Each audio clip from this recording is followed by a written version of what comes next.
Hi, in this talk I will tell you what argument to use when people want you to verify your insights scientifically. In the end you'll get this answer. Until then, make sure to subscribe and like this video for further insights and usable tools. There are three major scientific methods: is induction, abduction and deduction. Induction means that you use facts to verify your hypothesis.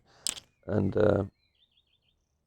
so, let's say you're eating soup and you look at the people eating soup and they seem to enjoy it. They say, and then you may reach the conclusion that the soup is good, tasty. So, you're guessing. You have some things that point at this fact, and you make a conclusion. Abduction uses a handful or many of these conclusions that you find through induction. Through your guessing, you have a lot of guesses and they seem to be right, so you use abduction and you say, this is as far as we know. This is how it is, as far as we know. And maybe you know better later, and then scientists say, we used to know that. That was as far as we knew then, but now we know better. And this knowledge will always be revised over and over and over. So it's never true, and they never actually know what they say. It's a lie, or it's just false. It's not true. It's not the truth. So induction is not the truth. Abduction is not the truth. Then you have reduction. Deduction.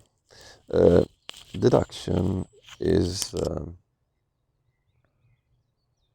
another scientific reasoning.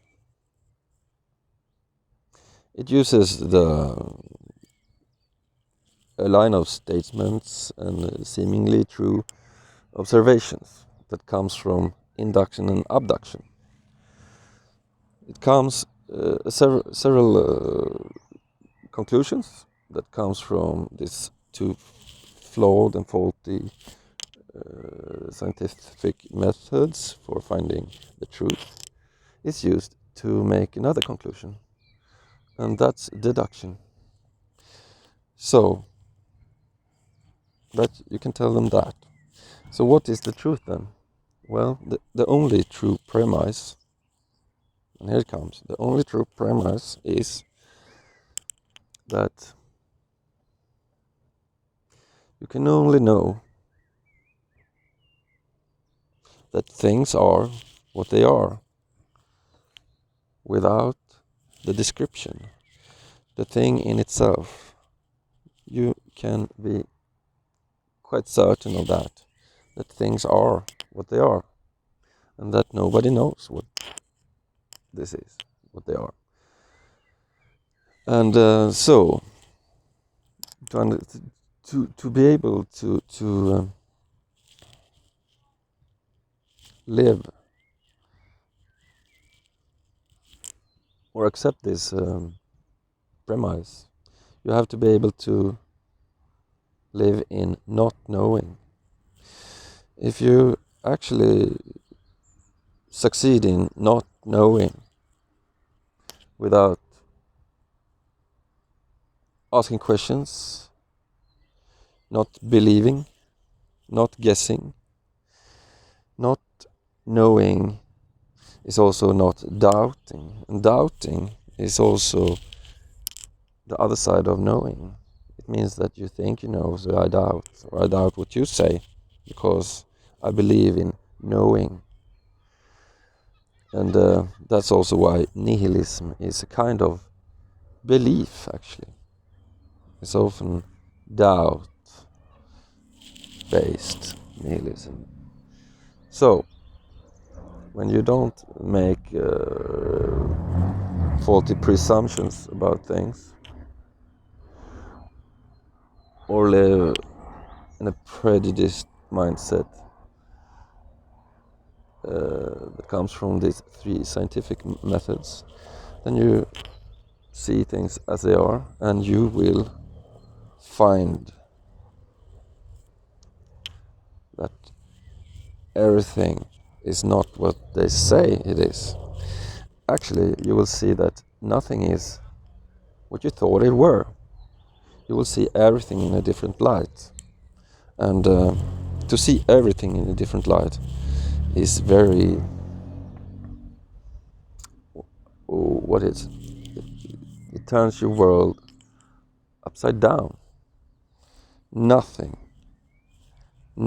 is what you thought it were, what you thought it was. And so you get a totally new mindset. You stop using your left brain so much. Your right brain becomes dominant. You start smiling with your left eye. And why is this? Well, you have no use for this guessing and knowing conclusions. Instead, you are experiencing. It's just thoughtless experience.